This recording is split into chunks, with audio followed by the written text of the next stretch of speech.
Despite wrapping its ninth season with an immaculate survival rate, 90 Day Fiancé's limited-time lovers weren't without their woes. Seeking guidance from family members and ghosts of relationships past, the main cast diffused situations and sometimes caused new issues entirely with the personalities they reached out to. From voices of reason and free-spirited support to headlocks and brazenly bad advice, the side characters in Season 9 were as entertaining, if not more so than the main subjects themselves, leaving a mark in their limited engagements. These fringe members of the 90-day community deserve their flowers, too. Elegant and kind, Emily's sister Madeline is a warm presence from the moment she's introduced. Receptive of Kobe and understanding of his struggles, she chooses to elevate, not castigate him as he acclimates to fatherhood and farm life. The polar opposite of Emily, her coming presence is both welcoming and enlightening toward Emily's shortcomings. After Emily nonchalantly breaks the news that she's having another baby, an irritated Madeline states that Emily is abusing her parents' kindness while showing no signs of responsibility, proving that as nice as she is, the most important aspect of love is honesty. The last time viewers saw Ari's ex-husband Leandro, he was being choked out by Binyam in Africa after giving Ari some new bras. So, when Binyam later tried to choke him in New Jersey with Ethiopian food under cultural pretenses, the action came as no surprise to Leandro or viewers alike. Sharp and well aware of what he does to Binyam's confidence, Leandro's recurring presence shows that not only does he still care about Ari, but he won't let Bini and his MMA background intimidate him out of one of the most important friendships in his life. Making the questionable decision to bring Guillermo to her 10-year high school reunion, Kara introduced Guillermo, and the world, to her high school sweetheart, Chris, enlightening Guillermo to the fact that Kara cheated on him with someone in massage school, forever altering his faith in women. Chris used his time as a warning. Chris' admission would be hard to hear from anyone, let alone from someone that looks like Kane Brown with a ponytail. Aesthetic aside, Chris was filled with truths. Kara is controlling and refuses to be controlled, sharing his heart with the man walking down a similar path. Chris' cameo was memorable for the right and ridiculous reasons. Temperature's impact on Kobe was immediate. Upon arrival from Columbus, Temperature takes notice of the way Emily talks to Kobe and bosses him around, pulling no punches and telling Kobe and Emily that their relationship dynamic is unacceptable for an African man and any woman. Unveiling Kobe's royal roots, Temperature boosts Kobe's image to the Bieberly family while commanding him to take a more dominant role in their relationship. Related,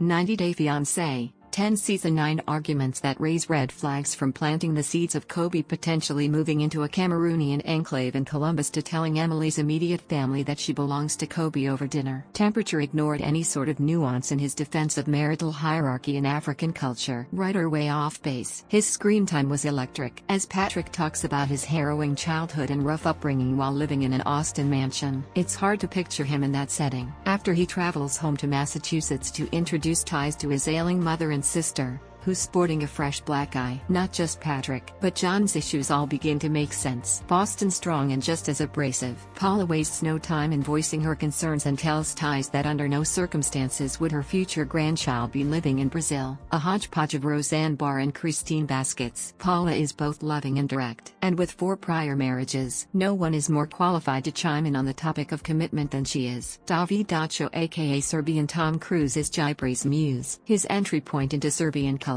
Jibre co-fronts Spacebunk act Black Serbs with Dacho and co-anchors a nearly 15-year friendship with him that somehow includes Dacho putting him in a coma. Despite the fights and Dacho's issues with Miona, he remains integral to Jibre's creative life. More than just a musician, Dacho is an avid runner and owns the Strong Group trucking company, dressed for the runway and always ready to tussle. David's appearances were as chaotic as the music he and his coup movie put out. Jibre's grandmother Chain is a joy to watch. Dubbed a badass radical lesbian feminist by her grandson, Chain is welcoming of all of Jibre's works and gives him the unconditional support his mother Mohala is incapable of while psychoanalyzing his every move. As stylish as she is knowledgeable, Chain's sartorial flair often manifests in matching fits with her grandson and the all-knowing energy her daughter carries herself with. As Chain officiates Jibre's wedding, the same wedding Jibre's parents refuse to go to, it's obvious why Jibre is so close with his grandmother. She's a gem. Pat's friend Jeremy officiated his wedding like it was a pit stop on a deli run. With his hands firmly placed in the pockets of his Gucci tracksuit, Jeremy led a gravely voiced ceremony that sounded more like pleasantries between cigarettes than a traditionally structured celebration. Related,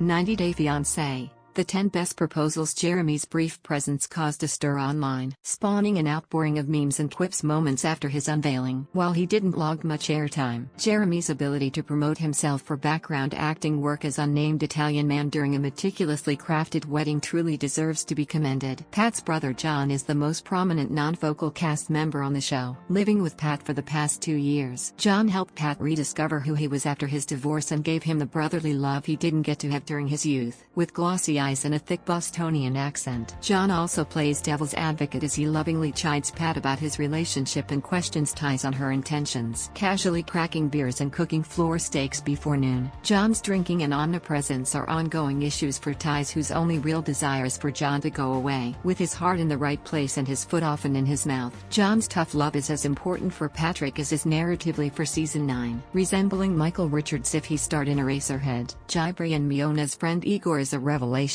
Transporting their triangular wedding arch through 3 hours of desert terrain, Igor would calm everyone's nerves with his arrival and also serve as their wedding photographer and only guest. So full of love and joy, Igor's energy is contagious. An actor and comedian that's fluent in English and Serbian as well as their respective signings. Igor may be deaf but is far from defined by his condition, as Jibri signs and slowly enunciates his vows for his friend to understand. The moving inclusivity of the ceremony spoke volumes on the importance of this extraordinary man.